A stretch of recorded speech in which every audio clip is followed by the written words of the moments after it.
Fala pessoal, passando mais uma vez aqui e hoje para a gente trocar uma ideia sobre o lunático Blade Runner ou Android Sonha com Ovelhas Elétricas do Philip K. Dick.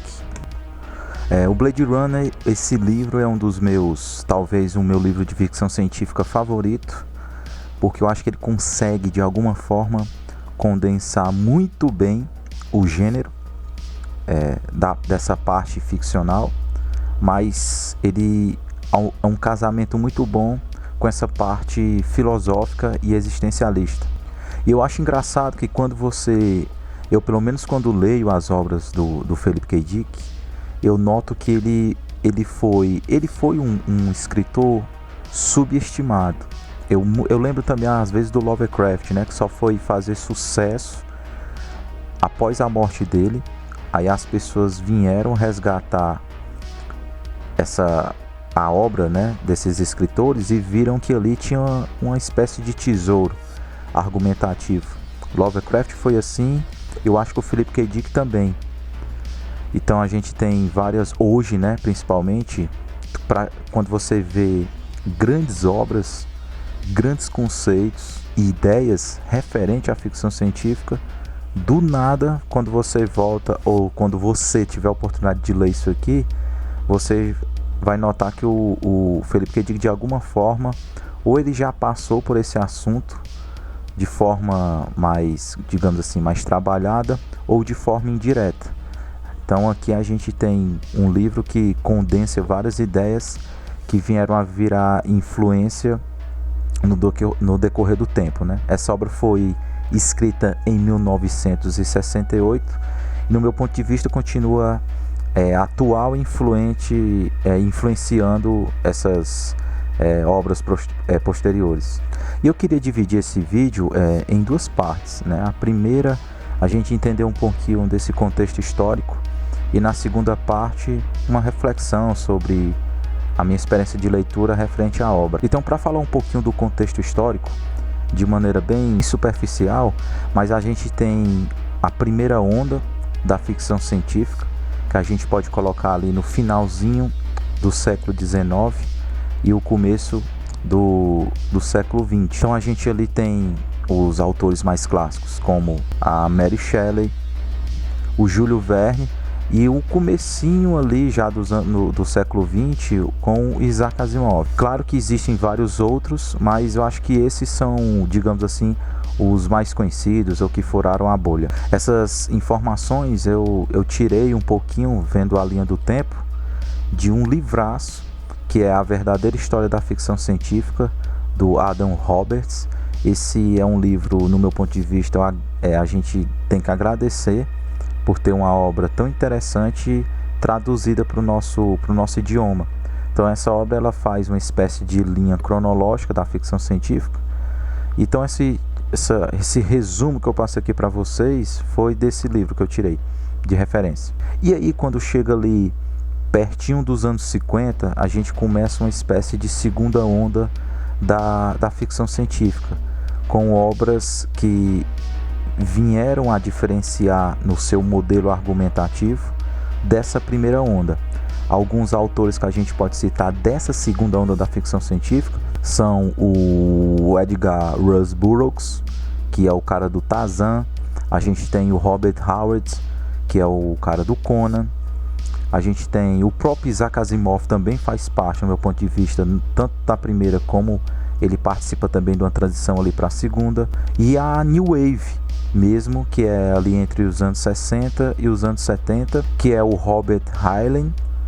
A gente tem o próprio Philip K. Dick, o Arthur C. Clarke, a Ursula Le Guin e a Octavia Butler.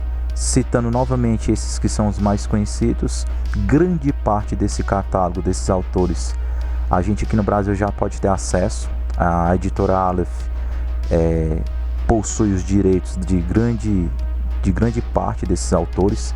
Então é interessante, eu estou citando assim porque é interessante que a gente ainda tem a oportunidade de ter esse acesso, e ainda bem, né, que isso é possível.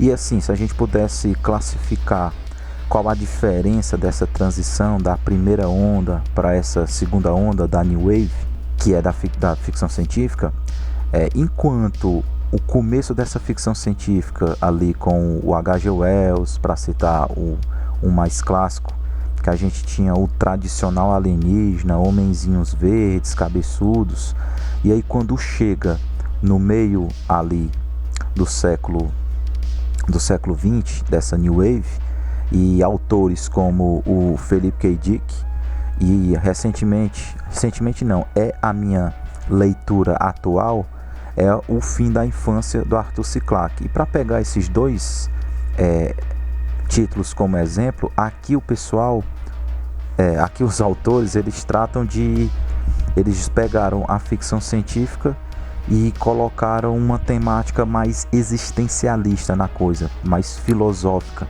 Então tinha mais perguntas que beiravam a filosofia e tiravam um pouco dessa parte, não que tirava, né? Mas se a gente fosse colocar em questão de porcentagem, era como se fosse um 70-30 ali, entre o gênero da filosofia e existencialismo, esse tipo de coisa, para a ficção científica. Então foi o que eu notei, esse amadurecimento, digamos assim.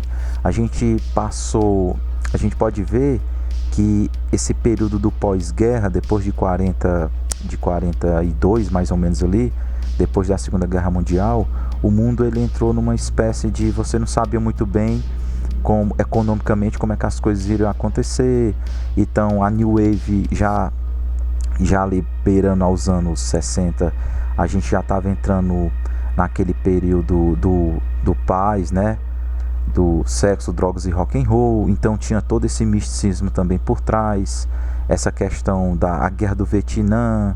Então assim, estou querendo dizer que todo esse contexto histórico vem influenciar a obra e o argumento. Então o contexto histórico desse período ele é muito importante para a gente entender essa diferença da primeira para a segunda onda. Eu acho que as duas são bem interessantes, mas eu noto que essa segunda onda desses autores, né, citei aqui o Arthur C. Clarke com o próprio 2001, aqui O Fim da Infância, o Blade Runner e as outras obras do K. Dick, digamos que tem uma espécie de amadurecimento do gênero. Esse fato de adicionar filosofia, existencialismo, principalmente aqui na trama na grande maioria das obras do K. Dick, ele testa a nossa consciência, digamos assim, e ele faz sempre essa pergunta do que é real, coisa que o Matrix veio a questionar e, vamos dizer assim, furar a bolha, colocar esse argumento, colocar esse questionamento para a cultura pop. Então assim, começando a segunda parte do vídeo, falando um pouquinho sobre a minha experiência de leitura, dizer que é quase impossível conseguir descer todos os argumentos em apenas um vídeo simples, e todas as camadas que esse livro passa. Só que a gente lendo ele hoje, lembrando, né, 1968, e é interessante, principalmente nos dias atuais, que a gente está nessa era da inteligência artificial, a gente está no início dessa era, e o Blade Runner ele começa a questionar isso de uma maneira, novamente, né, essa parte ficção científica, ele imaginou isso, só que ler isso hoje já é a nossa realidade. E eu acho que esse conflito, digamos assim, é o que faz a leitura hoje em pleno 2025, ser extremamente relevante. Então assim, no primeiro capítulo logo, eu acho que o livro ele já consegue passar a mensagem dele de tudo que a gente vem a questionar no restante da leitura, né?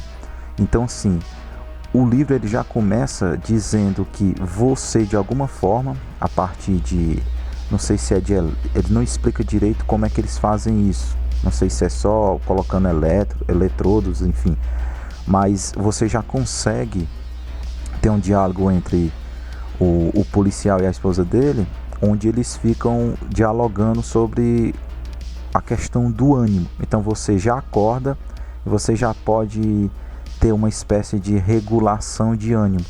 E hoje a gente fazendo esse paralelo com o nosso dia a dia, nos nossos dias atuais, a gente pode ver que a gente acorda, às vezes já pega o celular, porque você às vezes não consegue ficar, né, consigo mesmo, e você sempre procura uma espécie de sentimento externo. Então aqui é interessante, porque a esposa dele, ela pode regular esse ânimo, para ela ficar tantas horas alegre ou tantas horas triste. Eu acho isso interessantíssimo. Então logo no primeiro capítulo, o Philip K. Dick já questiona alguns comportamentos do futuro, que no caso hoje pra gente, que infelizmente é o presente, né?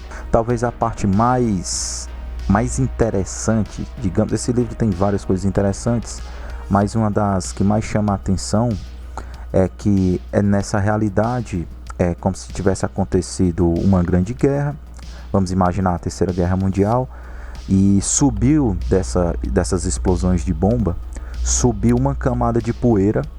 Essa poeira tem, para se entender, que ela é radioativa. Esse clima dá para a gente ver muito bem na continuação dos filmes.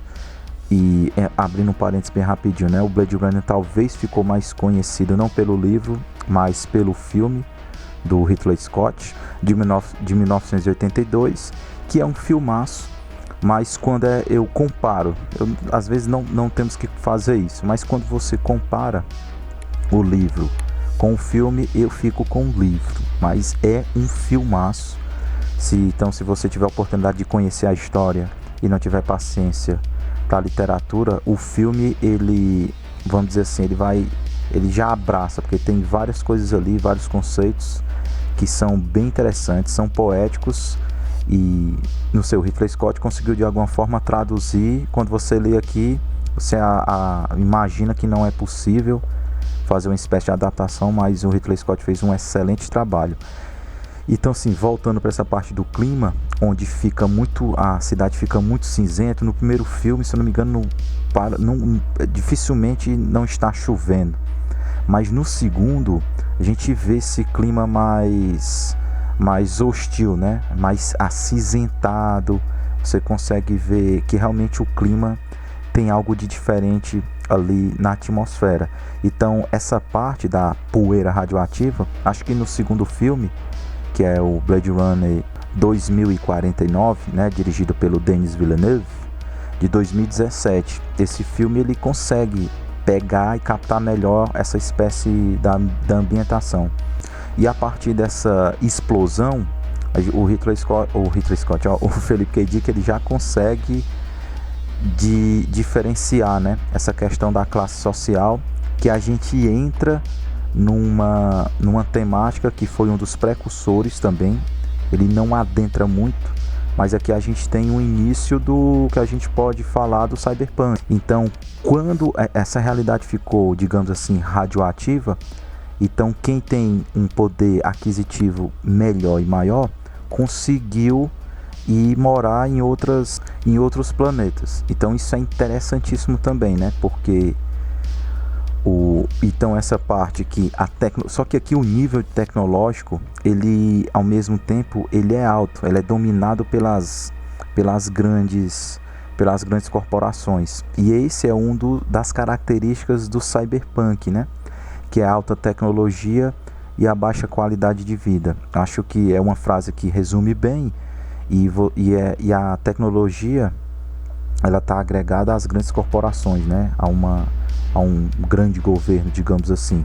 Então, o que você imagina que vai dar fim à desigualdade social, à fome, esse tipo de coisa, não, as coisas somente pioram.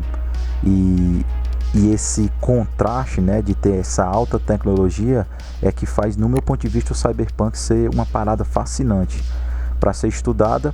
Esse tema ele vai ser muito melhor explorado e afinco apenas nisso no Neuromancer, do William Gibson, alguns anos depois. Mas eu acho que a gente aqui já pode dizer que o Philip K. Dick, ele já trabalha esse conceito, nem que seja ali nas entrelinhas, na atmosfera do ambiente. Então, assim, a narrativa do livro é outra coisa interessantíssima e espetacular, porque o Philip K. Dick ele divide a narrativa em 2 pontos de vista.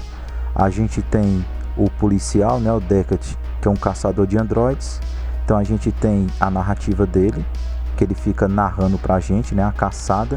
E ao mesmo tempo, o Philip K. Dick ele baixa um pouco, vamos dizer assim, ele vai mais pra sarjeta da cidade e ele vai explorar a partir do ponto de vista de outro cara que trabalha ali meio que pegando animais, que é outra, talvez seja o ponto mais interessante desse livro, que é o lance do status, né? Quem possui, devido à explosão e à radioatividade, os animais ficaram muito, vamos dizer assim, um animal mesmo, ficou muito raro. E quem possui um animal de verdade, possui status. Então a grande parte das pessoas possuem animais artificiais. Então daí vem a questão do título, né, que é meio existencialista essa pergunta, né? Android sonha com ovelhas elétricas. Então quando você começa a ler, você começa a entender o porquê dessa pergunta e o porquê desse título. Então muitas pessoas veem essa parte do livro, já só por essa parte já vale muito a pena. Então esses 2 pontos de vista, né, como eu disse, um é o do Deckard, que é o do policial caçando androides, que também a gente pode adicionar mais um gênero aí, que é o noir policial. Então esse livro ele também vai ser interessante para aqueles que são fãs, que curtem, né, essa literatura policial. Aqui a gente também encontra isso, e se você tirar a ficção científica, isso é o mais incrível. Se você conseguir tirar a ficção científica aqui do livro, a gente ainda continua tendo um excelente livro de investigação policial, enfim. E esses 2 pontos de vista, lá no final, eles são conectados. Por isso que eu achei isso aqui genial. E a escrita do Philip K. Dick, novamente eu falei que ele é subestimado, não só pelas temáticas, pelos assuntos que ele trouxe, que vieram a se tornar bastante atuais nos dias de hoje, mas essa questão da escrita. Eu acho a escrita do Philip K. Dick bem direta, bem legal mesmo. Tem uns livros que são um pouco mais, uma parte mais um pouco mais viajada, mas se você começar por uma linha, dizendo assim, correta, a literatura dele e a narrativa vai ficando um pouco mais fácil. No final do vídeo eu passo uma espécie de ordem de leitura, que é o que os grandes estudiosos falam para a gente seguir, sendo que, beleza, você faz o que bem entender, mas é legal você seguir uma certa ordem para você não adentrar num tipo de livro que seja um pouco mais, vamos dizer assim, desconectado, e acabe a experiência de leitura não sendo legal devido a esses fatores. Mas no finalzinho do vídeo eu explico melhor sobre isso. E aí, nessa caçada dos androides, há a pergunta, né, o que é que diferencia nós dos seres humanos, sendo que nessa realidade a tecnologia ela conseguiu alcançar um nível tão, vamos dizer assim, tão alto e perfeito, que dificilmente você consegue diferenciar androides de seres humanos. Então esse caçador de androides, ele simplesmente está ali, né, ele é contratado, uma espécie de caçador de recompensa, para ele tentar identificar esses androides aqui no meio da sociedade. E aí, no meio dessas perguntas relacionadas à inteligência artificial, é onde vem um dos principais questionamentos aqui do Blade Runner, que é o que diferencia, o que é que realmente diferencia nós dos androides. E as atitudes dos humanos aqui faz com que a gente reflita quem realmente são os androides. E é nessas partes que vem o nosso questionamento, que entra o existencialismo, a filosofia.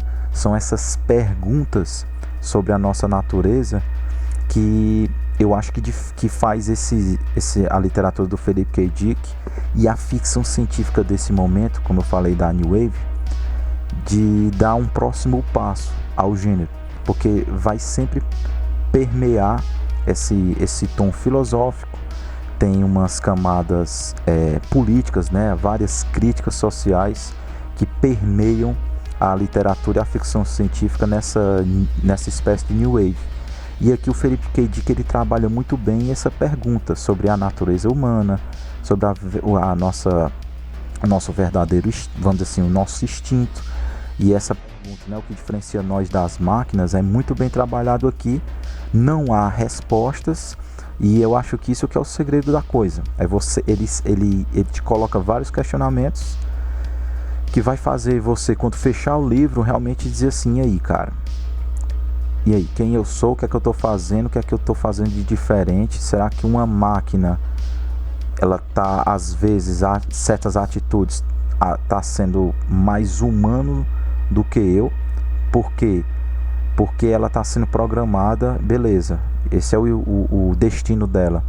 E eu, às vezes, com esse lance do livre-arbítrio, esse tipo de coisa, acabo entrando em choque, sabe? Então, assim, são assuntos complexos, mas que o Philip K. Dick ele trabalha muito bem essa parte aqui.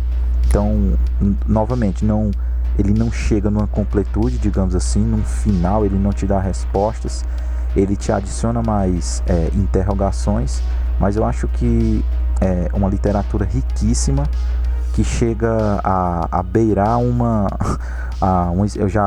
eu não acharia nenhuma blasfêmia, novamente entrando em repetição, mas alguém levar isso aqui como uma espécie de filosofia sendo, vamos dizer assim, amarrada na ficção científica. E devido a todo esse tom que é muito pesado, né, dessa realidade, a gente tem diálogos muito, além de existencialistas, como eu falei, na grande maioria das vezes melancólico. Eles têm personagens melancólicos aqui, né, dentro de uma realidade que é triste, e não passa, quando o Philip K. Dick ele muda o ponto de vista sem ser do policial, ele passa a ficar nesse cara que fica mais na sarjeta. A gente vê como é realmente, né, ali a vida, as vielas, esse tipo de coisa. E o Philip K. Dick, nessa parte, né, que vai para esse cara que está mais nas ruas ali embaixo, a gente tem a oportunidade de entender um pouco sobre a religião, que é outro assunto que o Philip K. Dick adentra, que é muito interessante a maneira da religião aqui, que eles usam, entendeu? Que tem uma viagem, uma espécie de simulação, e o cara consegue ficar realmente de frente com o criador dessa simulação. Então, de alguma forma, até nesse assunto, o Philip K. Dick nos consegue, ele adiciona esse tema e nos faz pensar e refletir sobre isso, né? Sobre a nossa adoração a esses seres divinos, essa manipulação toda. Parece que o ser humano ele não consegue preencher e encontrar respostas. Ele tem que se amarrar em alguma coisa. E a nossa realidade ela é confusa. Isso aqui é uma espécie de delírio total. Então, se você for um cara muito racional, muito observador e começar a parar para pensar e raciocinar muito bem o meio que você está inserido, você acaba entrando, né, numa espécie de paranoia, existencialismo, e você nota que isso aqui não faz sentido. E aí é que entra a religião, porque você vai buscar uma coisa muito fora, porque você não consegue encontrar sentido na realidade. E nessas partes, o Philip K. Dick ele trabalha muito bem esse acesso a essa religião e tal, que também é muito parecido com o lance lá dos sentimentos, né? Aqui eu não sei, porque eu não explico muito bem, mas é como se fossem uns eletrodos que você ingere, alguma coisa que você coloca, né? E aí você consegue entrar nessa simulação, digamos assim.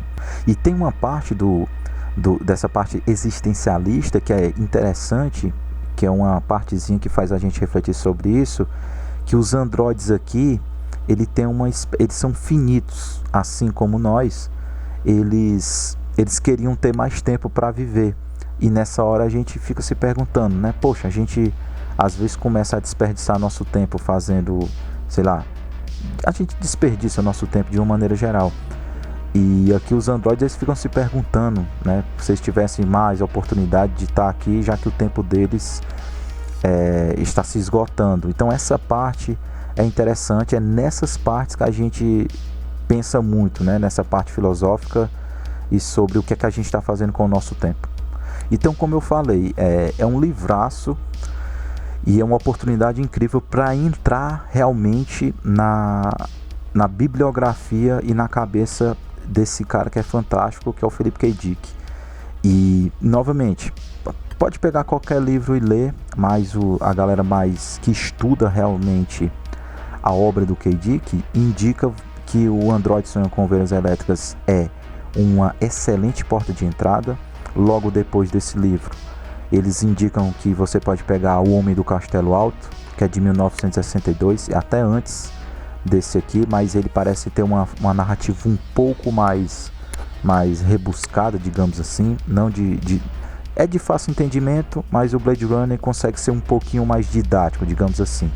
Então aqui você se acostuma com o pensamento narrativo do K. Dick, e depois você pode partir para O Homem do Castelo Alto.